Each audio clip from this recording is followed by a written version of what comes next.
ಇದೆಲ್ಲದರ ಜೊತೆಗೆ ಗ್ಯಾರಂಟಿ ಯೋಜನೆಗಳಿಗೆ ಸಚಿವರಿಂದಲೇ ಮತ್ತೆ ಅಪಸ್ವರ ಕೇಳಿಬರ್ತಾ ಇದೆ. ಗ್ಯಾರಂಟಿ ಒತ್ತಡ ಕಡಿಮೆ ಮಾಡುವಂತೆ ಈಗ ಸಚಿವರು ಮನವಿ ಮಾಡ್ತಾ ಇದ್ದಾರೆ. ಆಕ್ಚುಲಿ ಅಂದರೆ ಹೈಕಮಾಂಡ್ ನಾಯಕರಿಗೆ ಸತೀಶ್ ಜಾರಕಿಹೊಳಿ ಮನವಿ ಮಾಡಿದ್ದಾರೆ. ಶ್ರೀಮಂತರಿಗೆ ಗ್ಯಾರಂಟಿ ಯೋಜನೆ ಕೊಡೋದು ಬೇಡ, ಗೃಹಲಕ್ಷ್ಮಿ ಯೋಜನೆಯಿಂದ ಸಾಕಷ್ಟು ಹೊರೆ ಆಗ್ತಾ ಇದೆ, ಗ್ಯಾರಂಟಿಗಳಿಂದ ಅಭಿವೃದ್ಧಿ ಯೋಜನೆಗಳಿಗೆ ಹಣ ಸಿಗ್ತಾ ಇಲ್ಲ, ಗ್ಯಾರಂಟಿ ಯೋಜನೆಗಳಲ್ಲಿ ಒಂದಿಷ್ಟು ಪರಿಷ್ಕರಣೆ ಮಾಡಬೇಕು ಅಂತ ರಣದೀಪ್ ಸುರ್ಜೇವಾಲಾಗೆ ಸತೀಶ್ ಜಾರಕಿಹೊಳಿ ಮನವಿಯನ್ನು ಮಾಡಿದ್ದಾರೆ. ನಿನ್ನೆ ದೆಹಲಿಯಲ್ಲಿ ಸುರ್ಜೇವಾಲಾರನ್ನು ಭೇಟಿಯಾದಂಥ ಸತೀಶ್ ಜಾರಕಿಹೊಳಿ ಎಲ್ಲ ವಿಚಾರಗಳನ್ನು ಸುರ್ಜೇವಾಲಾ ಅವ್ರ ಜೊತೆಗೆ ವಿವರವಾಗಿ ಮಾತನಾಡಿದಾರಂತೆ. ಒಂದಂತೂ ಸತ್ಯ, ಈಗಾಗಲೇ ಗ್ಯಾರಂಟಿ ಯೋಜನೆಗಳ ಬಗ್ಗೆ ಅನೇಕ ಕಾಂಗ್ರೆಸ್ ನಾಯಕರು ಕೆಲವೊಂದಿಷ್ಟು ಅಪಸ್ವರವನ್ನು ಎತ್ತಿದ್ರು. ಪ್ರಮುಖವಾಗಿ ಲೋಕಸಭೆ ಚುನಾವಣೆ ಆದ ಬಳಿಕ ಅನೇಕ ಶಾಸಕರು ಗ್ಯಾರಂಟಿ ಯೋಜನೆಗಳ ಬಗ್ಗೆ ಪ್ರಶ್ನೆಯನ್ನು ಮುಂದಿಟ್ಟಿದ್ರು.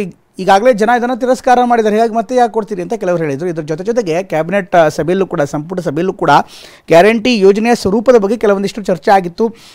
ಅನೇಕರು ಅಂದರೆ ಈ ಗ್ಯಾರಂಟಿ ಯೋಜನೆಯ ಫಲಾನುಭವಿಗಳು ಯಾರಿದ್ದಾರೆ, ಈ ಫಲಾನುಭವಿಗಳ ಹೊರತಾಗಿ ಕೆಲವೊಂದಿಷ್ಟು ಸೋರಿಕೆ ಆಗ್ತಾಯಿದೆ. ಅಂದರೆ ಯಾರು ಅನರ್ಹರಿದ್ದಾರೆ, ಈ ಯೋಜನೆ ಸ್ವೀಕರಿಸೋದಕ್ಕೆ ಯಾರು ಅನರ್ಹರಿದ್ದಾರೆ ಅಂಥವರು ಕೂಡ ಇದನ್ನು ಸ್ವೀಕಾರ ಮಾಡ್ತಿದ್ದಾರೆ. ಹೀಗಾಗಿ ಇದಕ್ಕೆ ಪರಿಷ್ಕರಣೆ ಹಾಕಬೇಕು ಅನ್ನುವಂಥ ಮಾತುಗಳು ಕೂಡ ಕೇಳಿಬಂತು. ಪ್ರಮುಖವಾಗಿ ಅನ್ನಭಾಗ್ಯ ಅಂತ ಯೋಜನೆಗಳಲ್ಲಿ ಅದನ್ನು ಹೊರತುಪಡಿಸಿ ಈಗ ಗೃಹಲಕ್ಷ್ಮಿ ಯೋಜನೆ ಬಗ್ಗೆ ಕೂಡ ಈಗ ಸತೀಶ್ ಜಾರಕಿಹೊಳಿ ಮಾತನಾಡ್ತಿದ್ದಾರೆ. ಇನ್ಫ್ಯಾಕ್ಟ್ ಸಲಹೆ ಕೊಟ್ಟಿದ್ದಾರಂತೆ, ಗೃಹಲಕ್ಷ್ಮಿ ಶ್ರೀಮಂತರಿಗೆ ಯಾಕೆ ಕೊಡೋದು, ಬಡವರಿಗೆ ಮಾತ್ರ ಅಥವಾ ನಿರ್ದಿಷ್ಟವಾಗಿ ಕೆಲವು ಮಂದಿಗೆ, ಅಂದರೆ ಯಾರು ಪೀಡಿತರಿರ್ತಾರೆ, ಶೋಷಿತರಿರ್ತಾರೆ, ದಲಿತರು, ವಂಚಿತರು ಇರ್ತಾರೆ, ಯಾರಿಗೆ ಅರ್ಹತೆ ಇದೆ ಅಂಥವ್ರಿಗೆ ಮಾತ್ರ ಕೊಡೋಣ ಅನ್ನುವಂಥ ಮಾತನ್ನು ಈಗ ಹೈಕಮಾಂಡ್ ನಾಯಕರ ಮುಂದೆ ಸತೀಶ್ ಜಾರಕಿಹೊಳಿ ಇಟ್ಟಿದ್ದಾರಂತೆ. ಗ್ಯಾರಂಟಿಗಳ ಯೋಜನೆ ಬಗ್ಗೆ ಸತೀಶ್ ಜಾರಕಿಹೊಳಿ ಹೇಳಿಕೆ ವಿಚಾರಕ್ಕೆ ಸಂಬಂಧಪಟ್ಟಂತೆ ಈಗಾಗಲೇ ಪ್ರತಿಕ್ರಿಯೆ ಕೂಡ ಬರ್ತಾ ಇದೆ. ಸತೀಶ್ ಜಾರಕಿಹೊಳಿ ಅಭಿಪ್ರಾಯ ವೈಯಕ್ತಿಕ ಅನ್ನುವಂಥ ಮಾತುಗಳೀಗ ಕೇಳಿಬರ್ತಾ ಇದೆ. ದೆಹಲಿಯಲ್ಲಿ ಸಚಿವ KH ಮುನಿಯಪ್ಪ ಹೇಳಿಕೆಯನ್ನು ಕೊಟ್ಟಿದ್ದಾರೆ.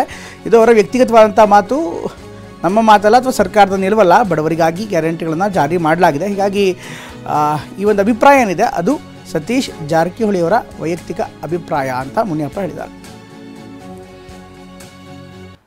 ಗ್ಯಾರಂಟಿ ಕಾರ್ಯಕ್ರಮಗಳು ಜನಸಾಮಾನ್ಯರಿಗೆ ಅವಶ್ಯಕತೆ ಇರೋದರಿಂದ ಮಾಡಿದೆ.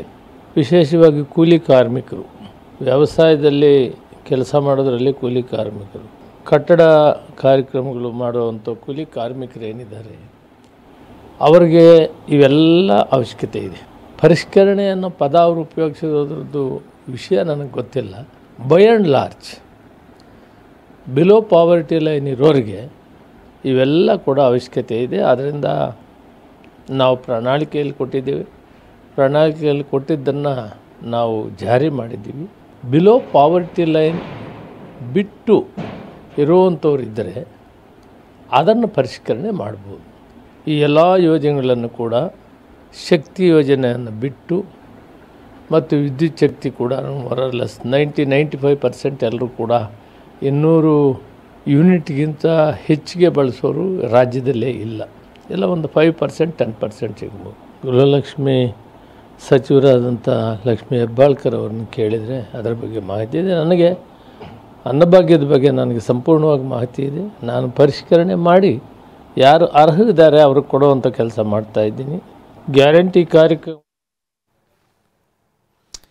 ಇನ್ನು ಸಚಿವ ಸತೀಶ್ ಜಾರಕಿಹೊಳಿ ಏನು ಹೇಳಿದ್ದಾರೆ ಅಂತ ಗೊತ್ತಿಲ್ಲ ಅಂತ ದೆಹಲಿಯಲ್ಲಿ ಸಮಾಜ ಕಲ್ಯಾಣ ಸಚಿವ ಮಹದೇವಪ್ಪ ಹೇಳಿಕೆಯನ್ನು ಕೊಟ್ಟಿದ್ದಾರೆ. ಪ್ರಣಾಳಿಕೆಯಲ್ಲಿ ಗ್ಯಾರಂಟಿ ಯೋಜನೆ ಘೋಷಣೆ ಮಾಡಿದ್ದೆವು, ಅದೇ ರೀತಿ ಗ್ಯಾರಂಟಿ ಯೋಜನೆಗಳನ್ನು ಜಾರಿ ಮಾಡಿದ್ದೇವೆ, ಬಜೆಟ್ನಲ್ಲಿ ಎಲ್ಲ ಇಲಾಖೆಗಳಿಗೂ ಕೂಡ ಅನುದಾನ ಕೊಡಲಾಗಿದೆ ಅಂತ ಮಹದೇವಪ್ಪ ಮಾತನಾಡಿದ್ದಾರೆ. ನಮ್ಮ ಪ್ರತಿನಿಧಿ ಹರೀಶ್ ಜೊತೆಗೆ ಒಂದು ವಿಶೇಷವಾದಂಥ ಮಾತುಕತೆಯನ್ನು ಮಹದೇವಪ್ಪ ಮಾಡಿದ್ದಾರೆ, ಬನ್ನಿ ನೋಡೋಣ.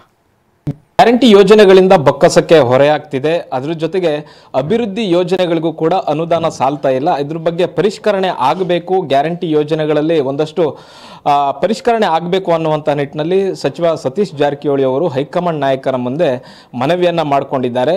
ಇದ್ರ ಬಗ್ಗೆ ಮಾತಾಡಲಿಕ್ಕೆ ನಮ್ಮ ಜೊತೆ ಇದ್ದಾರೆ ಸಚಿವರಾದಂತಹ ಮಹದೇವಪ್ಪ ಅವರು. ಸರ್, ಸಚಿವ ಸತೀಶ್ ಜಾರಕಿಹೊಳಿ ಅವರು ಈ ಥರದೊಂದು ಅಭಿಪ್ರಾಯವನ್ನು ಹೈಕಮಾಂಡ್ ಮುಂದೆ ಒಪ್ಪಿಸಿದ್ದಾರೆ ಅನ್ನುವಂಥದ್ದು, ಇದಕ್ಕೆ ನಿಮ್ಮ ಅಭಿಪ್ರಾಯ ಸರ್? ಸತೀಶ್ ಜಾರಕಿಹೊಳಿ ಅವರು ಏನು ಹೇಳಿದ್ದಾರೆ ಅಂತ ನನಗೆ ಗೊತ್ತಿಲ್ಲ, ಮತ್ತು ಅವರು ವೈಯಕ್ತಿಕವಾಗಿ ಏನು ಅಭಿಪ್ರಾಯ ಹೇಳಿದಾರೋ ಏನೋ ನಿಮ್ಮ ಮುಖಾಂತರ ನನಗೆ ಈ ವಿಷಯ ಗೊತ್ತಾಗಿದ್ದು. ಬಟ್ ಕಾಂಗ್ರೆಸ್ ಪ್ರಣಾಳಿಕೆಯಲ್ಲಿ ನಾವು ಗ್ಯಾರಂಟಿ ಬಗ್ಗೆ ಘೋಷಣೆ ಮಾಡಿದ್ವಿ. ಚುನಾವಣೆ ಆದ ತಕ್ಷಣ ನಾವು ಏನು ಹೇಳಿದ್ವಿ ಅದನ್ನು ಈಡೇರಿಸಿದ್ದೀವಿ. ಅದರ ಪುರಸ್ಕರಣೆ ಅಥವಾ ಬೇರೆ ಆಲೋಚನೆಗಳು ಏನಿದ್ರು ಪಕ್ಷ ಮತ್ತು ಸರ್ಕಾರದ ಮಟ್ಟದಲ್ಲಿ ತೀರ್ಮಾನ ಆಗಬೇಕು. ಗ್ಯಾರಂಟಿಗಳು ಬದಲಾವಣೆ ಆಗೋಂಥ ಪ್ರಶ್ನೆ ಇಲ್ಲವೇ ಇಲ್ಲ. ಮತ್ತು ಸಿದ್ದರಾಮಯ್ಯ ಅವರು ಕೂಡ ಹೇಳ್ತಿರ್ತಾರೆ ಗ್ಯಾರಂಟಿಗಳಲ್ಲಿ ಯಾವುದೇ ರೀತಿಯ ಬದಲಾವಣೆ ಇಲ್ಲ, ಹೇಗೆ ನಡೀತಿದೆ ಹಾಗೆ ನಡೀತಾ ಹೋಗ್ತಾ ಅಂತ ಅನ್ನುವಂಥದ್ದು ಹೇಳ್ತಾ ಇದ್ದಾರೆ. ಆದರೆ ಕೆಲವು ಸಚಿವರು ಹೇಳ್ತಿದ್ದಾರೆ ಇಲ್ಲ, ಒಂದಷ್ಟು ಪರಿಷ್ಕರಣೆ ಆಗಬೇಕು, ಉಳ್ಳವರಿಗೂ ಕೂಡ ಈ ಗ್ಯಾರಂಟಿ ಯೋಜನೆಗಳು ಹೋಗ್ತಾ ಇವೆ, ಯಾರಿಗೆ ಅಗತ್ಯ ಇಲ್ಲ ಅವರಿಗೂ ಕೂಡ ಗ್ಯಾರಂಟಿ ಯೋಜನೆಗಳು ಹೋಗ್ತಾ ಇದೆ, ಪರಿಷ್ಕರಣೆ ಮಾಡಿದ್ರೆ ಒಂದಷ್ಟು ಬಕ್ಕಸಕ್ಕೂ ಕೂಡ ಹಣ ಉಳಿಯುತ್ತೆ, ಒಂದಷ್ಟು ಅಭಿವೃದ್ಧಿ ಯೋಜನೆಗಳಿಗೂ ಕೂಡ ಹಣ ಸಿಕ್ತಂಗಾಗತ್ತೆ ಅನ್ನುವಂಥದ್ದು ಅವರ ಅಭಿಪ್ರಾಯ ಸರ್. ಈಗ ನಮ್ಮ ಬಡ್ಜೆಟ್ ನೋಡಿದ್ರಲ್ಲ, ಎಲ್ಲ ಇಲಾಖೆಗಳು ಹಣನ ನಿಗದಿ ಮಾಡಿ ಕೊಟ್ಟಿದ್ದಾರೆ. ಯಾವ ಇಲಾಖೆಗೂ ಹಣದ ಕೊರತೆ ಮಾಡಿಲ್ಲ. ಬಡ್ಜೆಟಲ್ಲಿ ಏನು ಕೊಡಬೇಕೋ ಎಲ್ಲ ಇಲಾಖೆಗಳಿಗೂ ಕೊಟ್ಟಿದ್ದಾರೆ. ಅಭಿವೃದ್ಧಿ ಆಯಾ ಇಲಾಖೆಗಳಿಗೆ ಆಗ್ತಾ ಇದ್ದಾವೆ. ಜನರ ನಿರೀಕ್ಷೆ ತುಂಬ ಇದೆ.